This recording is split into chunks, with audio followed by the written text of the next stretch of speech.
Today, President Trump says Iran has just hours to make a deal or face the fiercest and most aggressive attacks yet.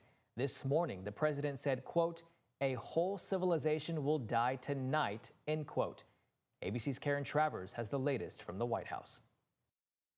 Overnight, the U.S. launching strikes on military targets on Karg Island, Iran's main oil export terminal. And with hours to go until his deadline for Iran to make a deal, President Trump with an alarming new threat, writing, "A whole civilization will die tonight, never to be brought back again." He adds, "I don't want that to happen, but it probably will." The president suggesting an off-ramp was still possible, writing, quote, "Maybe something revolutionarily wonderful can happen. Who knows? We will find out tonight."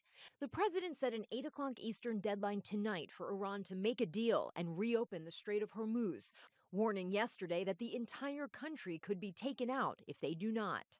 Where every power plant in Iran will be out of business, burning, exploding, and never to be used again. But some experts warn strikes on infrastructure could be a violation of international law. We strike civilian targets, power generation plants. They, of course, support hospitals. They support desalinization plants. These are things that are necessary for life in any society.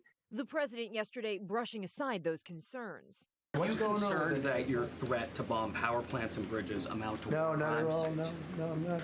An Iranian spokesperson slamming the president's threats, calling them the rude rhetoric, arrogance, and baseless threats of the delusional U.S. president. We're not going to strike energy and infrastructure targets until the Iranians either make a proposal that we can get behind or don't make a proposal.